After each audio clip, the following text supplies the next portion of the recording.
Over the last few years, I have seen all these NFL players get these big contracts. Well, not all these NFL players, some of them get these big contracts. And even though we hear the numbers, you're like, oh, 6 years, $100 million, 5 years, $90 million.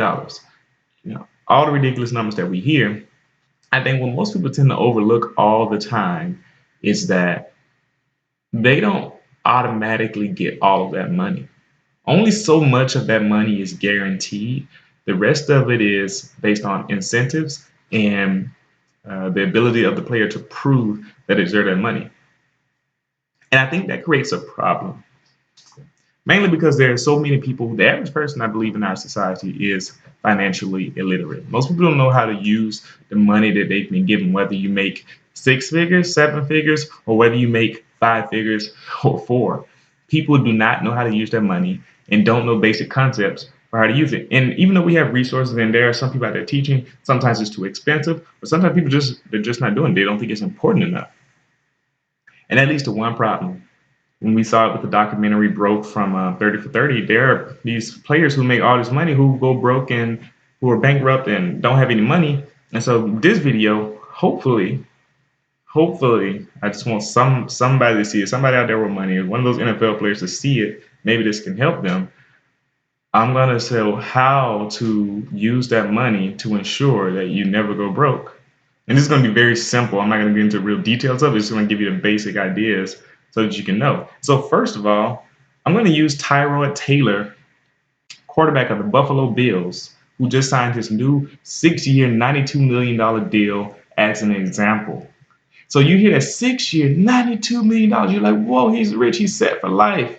I'm going to tell you, not so fast, as in the words of Lee Corso, because only $9.5 million of that deal is fully guaranteed, and that's for the 2016 year.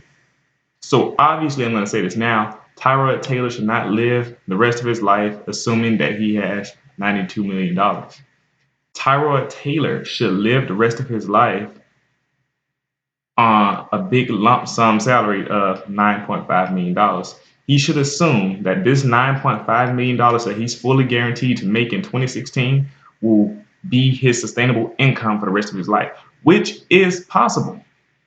I mean, he lives in Buffalo. I don't know the cost of living up there, but I know it's not as high as it is here in California. He can definitely live the rest of his life on $9.5 million.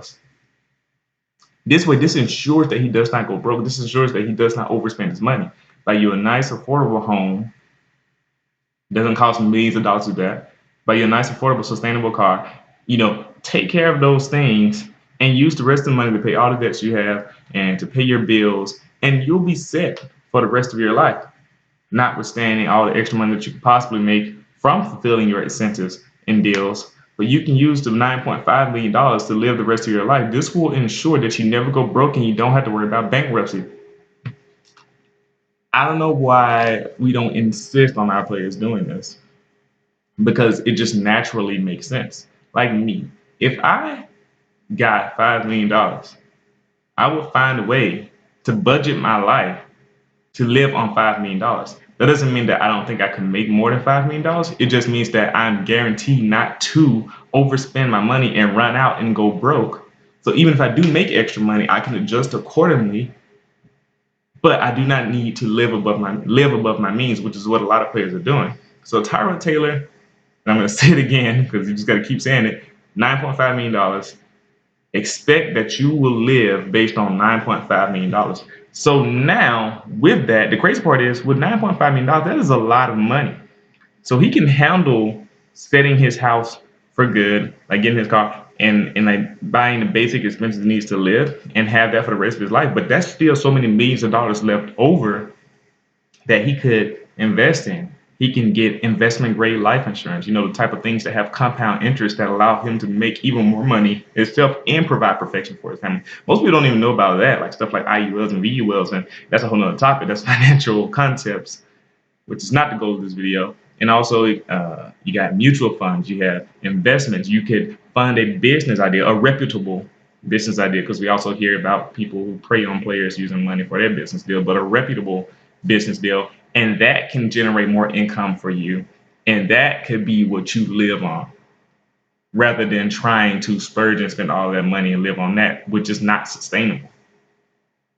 And so by doing that, what you do is guarantee that you constantly have a, a stream of income, building more assets while not overspending. So what you've now done is created wealth and built wealth, and you'll be able to live comfortably for the rest of your life, take care of others, and leave a huge legacy for your family so that they can do the same in their generation and the generations to come after that.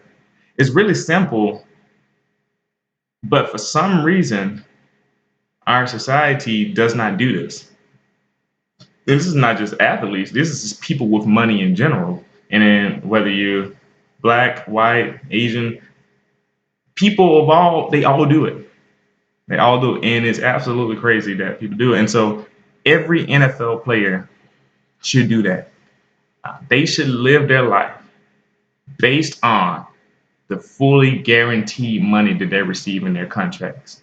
So when you first come into the NFL, if you're only fully guaranteed to make what, $1 million, then you need to live your life as if you only have $1 million, unless you can gain more. What's the word I'm looking for? A continued source of income that will allow you to increase your means of living. But if not, live on that $1 million. I believe that is the key to making sure that these NFL players and others use their money wisely and do not overspend and go broke and be bankrupt. Thanks for listening, guys. Let me know what you think.